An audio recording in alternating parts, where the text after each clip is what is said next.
전문 강사들의 영상 플랫폼 온토리TV 민수경입니다. 안녕하세요. 안녕하세요. 교육연구소 봄날 권경진 강사라고 합니다. 만나서 반갑습니다. 네, 안녕하세요. 안녕하세요. 반갑습니다. 드디어 뵙네요. 그러게요. 저 네. 너무 많이 기다렸어요.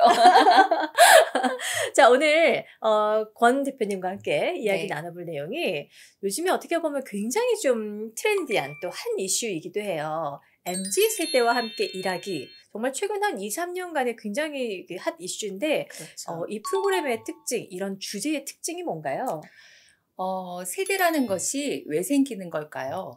바로 나고 자란 환경과 시대는 우리 삶에 많은 영향을 끼칠 수밖에 없습니다. 조직 안에서도 아무래도 여러 세대가 함께 일을 하다 보니 분명히 서로 세대 간에 이해하지 못하는 것들이 있습니다. 네. 그런데 그걸 그들의 관점이 아니고 우리의 입장으로 그들을 해석하기 시작하면 이해는커녕 오해만 더 커질 수밖에 없겠죠. 그럴 수밖에 없죠. 서로 이제 환경 자체가 다른데. 그렇죠. 왜 저렇지? 라고 하는 순간 이제 끝나는 거잖아요. 네. 그래서 소통이 어려운데요. 앞으로 모든 것이 디지털화 될 수밖에 없는 구조 속에서 디지털 시대의 핵심은 속도인데 그 속도에 제대로 적응할 수 있는 세대는 MZ세대밖에 없습니다. MZ세대들을 이해하는 것은 생존의 문제라고 할 수 있겠죠. 그래서 그들의 시선으로 그들을 이해해서 조직 내 그들이 몰입을 할 수 있도록 어떤 환경을 만들어주고 미래를 위한 긍정적인 피드백을 해주는 것이 이 프로그램의 핵심이라고 할 수 있겠습니다. 네. 그러니까 MZ세대들을 잘 이해하고 네. 그들이 지금의 우리의 환경 안에서 잘 융합해서 그렇죠. 멋지게 일을 해낼 수 있는 네. 그런 역량 있는 인재들로 키우는 게 조직 안에서는 굉장히 큰 숙제일 텐데 네, 맞습니다. 어렵다고 하시는 분들이 많으세요. 어려운 게 당연합니다. 네네. 네. 그래서 사실은 저희 온담을 통해서도, 온토리를 통해서도 MZ세대와 소통할 수 있는 이런 강의, 교육들, 이렇게 의뢰들이 좀 있거든요. 네. 그러니까 확실히, 이런 것 때문에 고민하는 기업이 많구나라는 걸 체감을 하고 있어요. 네. 자, 그러면, 그냥 제가 바로 질문 드릴게요. 네. MZ세대에게 통하는 리더십은 뭔가요? 크게 세 가지로 말씀드릴 수 있는데요. 먼저 그들이 조직에 바라는 것을 아는 것과 두 번째는 몰입할 수 있는 환경, 마지막으로는 긍정적인 피드백으로 말씀드릴 수 있겠습니다. 그러면 이제 첫 번째, MZ세대가 조직에 바라는 것, 여기에 대한 좀 구체적인 내용들이 있나요? 네, 먼저 말씀을 드리기 전에 MZ세대가 무엇인지 제가 좀 설명을 드릴 필요가 있는데요. 정확하게 말하면 M은 밀레니얼의 약자로 1980년대 중반에서 1990년대 후반 사이에 태어난 사람들을 말하고 G세대는 그냥 Z라고 하겠습니다. 1990년대 후반부터 2010년대까지 태어난 사람들을 말합니다. 그리고 우리가 기성세대라고 불리는 MZ세대들의 부모님 세대인 베이비 부머 세대는 1955년부터 64년 사이에 태어난 분들이시고 X세대, 저를 얘기하죠. 69년부터 79년 사이에 태어난 사람들을 말합니다. 네네. 대표님, 제가 질문 하나 드려도 될까요? 네네. 혹시 난 알아요. 이 밤이 흐르고 흐르면 이 노래 익숙하신가요? 입에 달고 살았었죠. 네. X세대로 바로 인증하셨습니다. X세대 끄트머리 그쯤 어딘가 있어요. 네. MZ세대들은 흔히 자본주의 키즈라고도 하죠. 그 이유가 베이비 부머 세대인 부모님 세대들이 빠른 경제 성장과 함께 자수성가를 했고, 그래서 지금의 MZ세대들에게 유학이다, 학원이다, 여러 가지들을 굉장히 풍요롭게 키웠죠. 그런 환경에서 자랐기 때문에 그들은 즉 나의 행복이 가장 중요하고 나의 취향이 중요합니다. 네. 그래서 개개인의 인정과 존중이 필요하고요. 두 번째 말씀드리면 워라밸 많이 들어보셨죠? 과거에는 회사에서 우리가 장시간 일을 하는 것이 가족을 위해서 사는 것이라고 생각을 했지만 지금은 육아는 엄마 아빠가 공동으로 양육을 하는 것이라고 대부분 생각을 하시고요. 그 시간들을 아주 소중하게 여기기 때문에 근무 환경이나 휴가제도 같은 부분들을 신경 써주기를 원합니다. 그리고 세 번째는 투명하고 개방적인 소통인데요. MZ세대들은 디지털에 익숙한 세대들입니다. 네. 대표님, 디지털을 떠올리면 어떤 특징이 떠오르시나요? 아직까지 저는 편한 것 같은데 참 어렵다. 저도요. 편한 듯한데 자꾸 뭔가 더 어렵다. 뭐 이런 네, 느낌? 맞아요.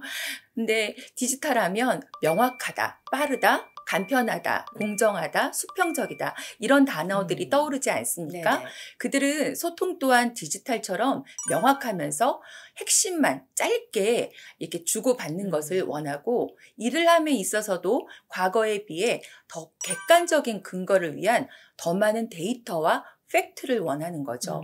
그리고 이것이 지켜지지 않는다면 MZ세대들은 그 조직을 신뢰하기가 힘들어합니다. 그래서 조직은 지금까지 해왔던 관행이나 사안에 대한 과정을 다시 한번 점검하는 것이 중요합니다.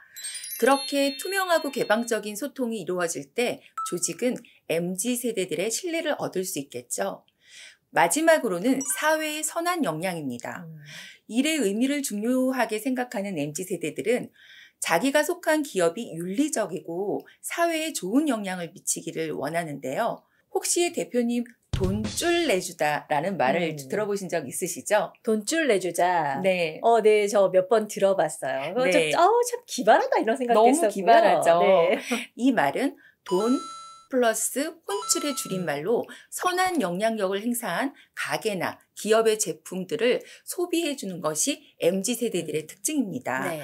정리를 하자면 MZ세대가 조직에게 바라는 것은 직원 개개인의 인정과 존중, 워라밸, 개방적이고 투명한 소통, 마지막으로 사회에 선한 영향력을 끼치는 조직이라는 4가지를 명심하시고 조직을 되돌아보고 점검하는 것이 필요하다고 말씀드릴 수 있겠습니다. 네. 방금 해주시는 말씀을 이렇게 쭉 들으면서 크게 이제 4가지로 정리를 해주셨잖아요. 네. 지금 저와 함께 협업하고 있는 이 MZ세대들하고 조금 접목을 시켜서 들어봤더니, 네. 이 친구들한테 이런 식으로 좀 이렇게 저희 태도를 바꿔서 그렇죠. 접촉을 해봐야 되겠구나라는 나름의 좀 결론을 좀 얻어낼 수 있었던 것 같아요. 감사합니다. 네네. 자, 지금까지 MZ세대들의 특징과 또 조직에 바라는 것 말씀해 주셨는데요. 그러면 그 MZ세대들을 이렇게 실질적으로 일할 수 있게 하는 어떤 특별한 방법이라도 있을까요? 네. 저의 이제 사례를 좀 말씀을 먼저 드리려고 하는데요. 저는 운동을 굉장히 싫어합니다. 그런데 최근 네. 2년 사이에 네. 부끄럽지만 살이 10kg 이상 찐 거예요. 10kg 찐 게 이거예요? 아니, 10kg 찐 게. 네, 부끄럽습니다. 그러다 보니 음. 그러니까 무기력한 순간들이 오더라고요. 그래서 제가 PT를 받게 되었는데 코치분께 먼저 저의 성향과 운동 수준을 말씀을 드리면서 네. 저의 스타일이 강압적으로 처음부터 몰아붙이면 굉장히 힘들어하니까 제 수준에 맞춰서 즐겁게 일단은 다니게 해달라고 부탁을 드렸습니다. 네. 그런데 부탁이 무색하게도 첫날부터 코치분은 제가 정말 이런 말씀 드리면 그렇지만 쓰러지고 토 나올 정도로 강하게 시키시는 거예요. 그래 들었는데 이건 네. 내 스타일이니까 내가 네. 시킨 대로 해 이렇게 된 거군요. 네. 제가 매일매일 가는 게 스트레스고 막 운동하러 가기가 너무 싫은 거예요. 결과적으로는 돈만 날리게 되고 저는 나는 이런 것도 못하나 하는 약간의 자책을 하게 되고 운동은커녕 마음까지 힘들어지게 된 거죠. 그런데 최근에 다시 PT를 또 시작했어요. 그래서 또 다시 새로운 코치를 만나게 되었는데 이분에게도 앞서서 언급한 것처럼 제 성향과 이 스타일을 말씀드리면서 정중하게 부탁을 드렸죠. 그런데 이분은 첫 번째 코치님하고는 전혀 다르신 거예요. 어떤 식으로요? 목소리에 제 목소리보다 훨씬 에너지가 있고 저는 실제로 8개밖에 못하는데 마지막 2개 남았다고 다 왔다고 하시면서 힘을 실어주고 결국에는 10개 이상을 다 채우고 끝나게 해주니까 제가 그 운동이 끝날 때마다 성취감을 느끼게 되고 네. 그 활력이 생기게 되고 체력도 좋아지게 되더라고요. 근데 제가 그 원인이 뭔가 하고 생각해 봤더니 트레이너 코치님 덕분이라는 생각이 들더라고요. 코치라는 말 많이 들었잖아요. 네. 요즘에 또 코치라는 이 용어가 굉장히 좀 많이 쓰이는데요. 코치라는 단어의 의미는 마차라는 뜻도 있더라고요. 그런데 우리가 마차가 잘 가게 하려면 튼튼한 바퀴가 필요하죠. 그렇죠. 근데 MZ세대들이 스스로 이 즐겁게 일을 몰입하게 만들려면 그들을 스스로 동기부여할 수 있는 확실한 두 가지를 각각 바퀴에 달아줘야 합니다. 확실한 두 가지. 네. 뭘까요? 궁금하시죠? 네. 그래서 그래야지 이 바퀴가 잘 굴러갈 수 있는데요. 첫 번째는 적절한 보상. 그리고 두 번째는 앞서서 말씀드린 대로 의미 부여를 하는 것입니다. 그것이 그들에게는 큰 동기부여가 될 수 있고요. 몰입을 위한 두 번째는요. 명확한 목표와 도전과 능력의 조화입니다. 앞서서 제가 운동을 예로 말씀드렸는데 조직에서도 마찬가지라는 거죠. 그 사람의 능력과 도전 과제, 여기서 도전 과제는 주어진 업무를 말할 거고요. 그 수준이 비슷하거나 아니면 조금 한 단계 높아서 나한테는 조금 힘들지만 내가 도전할 수 있는 정도. 제가 운동을 할 때도 좀 힘들죠. 힘들지만 요 정도는 도전할 수 있겠다라고 하면 성취감이 들 수밖에 없겠죠. 그래서 만약에 예를 들어서 잠재 능력이 굉장히 좋은 직원인데 도전 과제가 너무 쉬운 거예요. 그리고 매일 똑같은 업무를 한다면 아무래도 지루하고 권태감을 느낄 수밖에 없겠죠. 그렇죠. 반대로 능력보다 주어진 업무가 너무나 높다면 그 직원은 아무래도 스트레스를 받고 불안감을 느낄 수밖에 없을 것 같습니다. 괴로워질 것 같아요. 저도 그럴 수밖에 없겠죠. 네. 그래서 여기서 리더의 역할이 중요하다는 겁니다. 직원 한 명 한 명에게 관심을 가지고 정말 자세하게 그들을 관찰을 해야 되는 필요가 있는 거죠. 그리고 업무를 줄 때는 그 직원의 동의 또한 있어야 하겠죠. MZ세대들 밤을 새서 게임을 하는 MZ세대들 굉장히 많죠. 그들 보면 미션을 클리어하기 위해서 노력을 하는 거죠. 그 능력과 그 도전의 그런 수준이 말듯한 그런 적절한 난이도가 특징입니다. 이렇게 게임을 클리어하듯이 업무를 시킬 수 있다면 정말 최상이겠죠. 그래서 다시 한번 앞서 말씀드린 것을 정리하자면 리더들은 일에 대한 의미부여와 적절한 보상으로 MZ세대를 동기부여시키고요. 명확한 목표를 그들에게 제시하고 그들의 능력에 맞는 업무를 주어서 그들에게 업무를 몰입시키는 것이라고 할 수 있겠습니다. 네. 이렇게 이야기를 들었을 때는 그래 그렇게 하면 우리 MZ세대들하고 참 잘 이렇게 조화롭게 할 수 있을 것 같아지만 실제 상황이 되면 정말 어떻게 보면 가끔 그런 분들 계세요. 돌을 닦는 심정으로 맞습니다. 우리 MZ세대들과 함께하고 있어요 라고 이야기하는데 굉장히 어려운 문제죠. 쉽진 않지만 못하는 건 아니거든요. 네, 맞습니다. 맞아요. 쉽진 포인트를 않지만 너무 잘 말씀해 주신 것 같아요. 못할 건 아닌 것 같아요. 그러니까 방금 말씀 주신 대로 충분히 이해만 하고 계신다면 그 친구들이 어떤 행동 특성을 딱 보시고 내가 이 상황에서 이게 조금 부족하구나. 그렇죠. 이걸 챙겨야 되겠구나. 해보자고요. 좀 어렵지만. 네, 도전을 계속 해야 됩니다. 네네. 자, 찐 리더가 되려면 이제 피드백, 피드포워더라라는 말씀도 하셨는데 이것도 조금 구체적으로 이렇게 한번 해보세요. 가이드를 해주시면 좋을 것 같아요. 먼저 피드백에 대해서 먼저 짚고 넘어가겠습니다. 피드백은 사실 우리나라에서 나온 용어는 아니고요. 미국에서 1980년대 초에 GE, 제너럴 일렉트릭에서 처음으로 사용했던 용어인데요. 대표님은 누군가에게 내가 한 일에 대해서 피드백을 들어야 한다면 마음이 어떨 것 같으세요? 긴장. 맞아요. 저도요. 사실 저뿐만이 아니라 대부분의 우리나라 사람들은 피드백을 지적질로 생각하는 분들이 많은데요. 그렇게 많이 당했으니까. 네. 피드백은 사실은요, 듣는 입장만 힘든 것이 아니라 사실은 피드백을 하는 기성세대 또한 이렇게 얘기해서 나 괜히 꼰대 소리 듣는 거 아니야? 라고 생각하면서 부담을 느끼기는 마찬가지입니다. 맞아요. 그리고 대부분의 리더들도 감정이라는 게 있기 때문에 아무래도 직원에 대한 자기 나름대로의 판단이 있을 수밖에 없겠죠. 이 직원은 성실하다. 또 저 직원은 열정이 없어. 등 요즘 신조어로 이거를 인싸와 아싸로 또 구분을 마음속으로 합니다. 그러다 보니 인싸 직원에 대해서는 아무래도 전적으로 일을 맡기고 신뢰를 하는가 하면 아싸 직원에 대해서는 일단 믿지를 못하기 때문에 계속 관리와 통제를 할 수밖에 없는 게 되는 거죠. 그만큼 신뢰와 지지를 받은 직원은 노력하고 고성과를 내는 반면에 그렇지 못한 직원은 잠재적인 능력이 있음에도 불구하고 내가 아무리 노력해도 안 되는구나 라고 생각을 하면서 자기가 가진 잠재 역량을 덜 사용하게 되고 결국에는 낮은 성과를 낼 수밖에 없다는 게 포인트가 되겠죠. 네네. 그리고 이런 현상이 자꾸 반복되게 되면 상사 입장에서는 자기의 선입견 때문에 이런 결과가 반복이 되는데 그것을 모르고 내가 역시 잘 본 거야. 내가 판단하는 게 맞는구나 하고 판단을 더욱 강하게 밀어붙인다는 거죠. 그렇게 되면 그 직원은 직장 상사가 바뀌지 않는 한 계속 소극적인 태도로 조직 생활을 할 수밖에 없게 되겠죠. 그렇다면 해결책은 무엇일까요? 선입견을 바꾸고 모든 직원들을 충분히 인정하면 되겠죠. 하지만 아시다시피 선입견을 클릭 한 번으로 지울 수만 있다면 얼마나 편하고 좋겠습니까마는 안 되죠. 그럼요. 그렇게 마음을 바꾸는 것이 쉬운 문제는 아니라는 겁니다. 하지만 제가 초반에 언급해드렸듯이 이건 개인의 기호의 문제가 아닌 기업의 생존이 달린 문제라는 것을 그때마다 자꾸 인식하면서 노력을 하시면 도움이 되지 않을까 합니다. 네. 다시 원점으로 돌아가서요. 그런 피드백을 어떻게 해야 할까의 문제인데요. 기존에 해오던 전통적인 피드백을 바꾸어 보는 것입니다.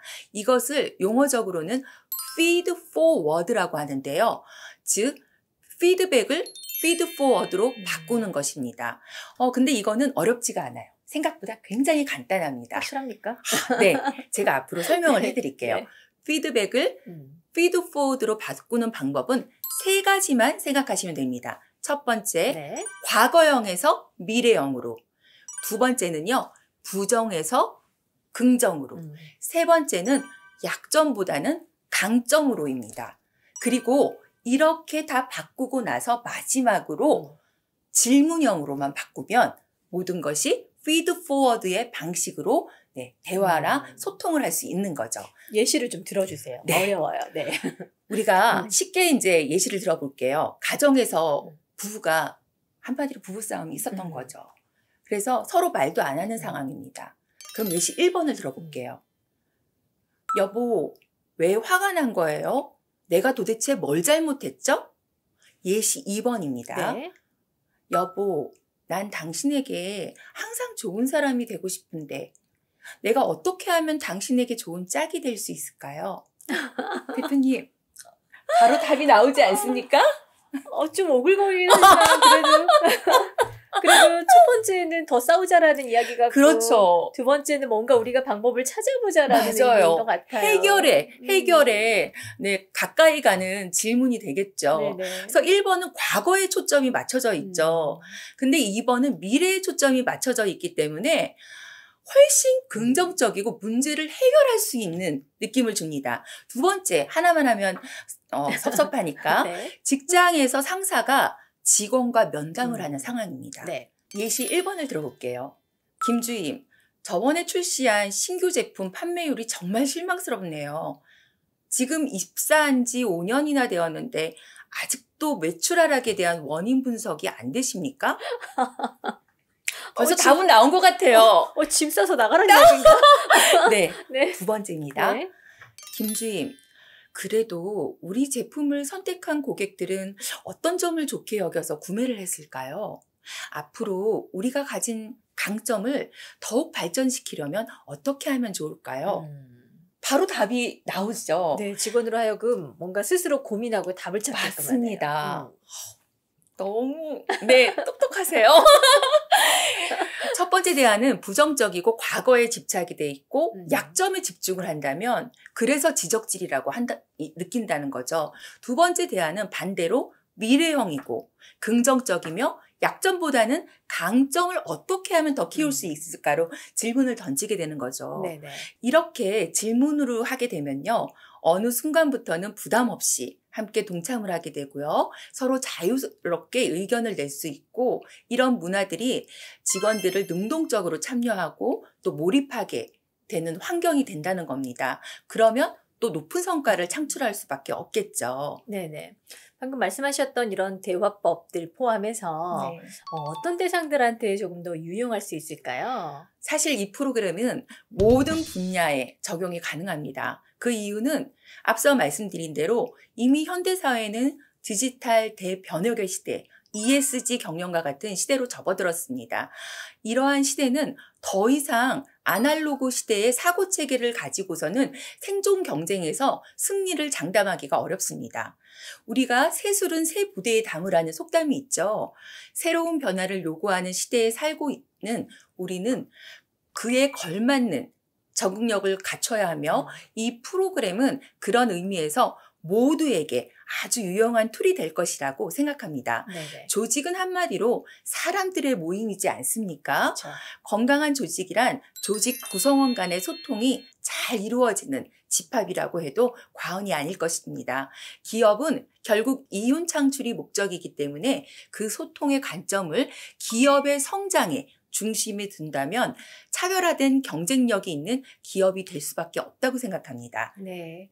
자, 끝으로 리더들에게 하고 싶은 말씀이 있다면 마지막으로 정리를 좀 해주시죠. 과거의 성공 방식에 안주하지 마시고 도전자가 되시기를 바랍니다. 미국의 아마존 창업자 제프 베이조스는 블루 오리진이라는 민간 우주 회사를 만들어 미래에 대한 투자를 하고 있습니다. 왜 이렇게 할까요? 앞으로의 미래는 과거의 방식이 통하지 않을 것임을 알기 때문이죠. 무엇보다 창의력이 강조되는 사회입니다. 우리 조직의 인재들이 가지고 있는 무한한 창의력을 살릴 방법이 무엇인지 생각해 보시고 새로운 것을 시도하는 도전을 추구하시라고 말씀드리고 싶습니다. 네.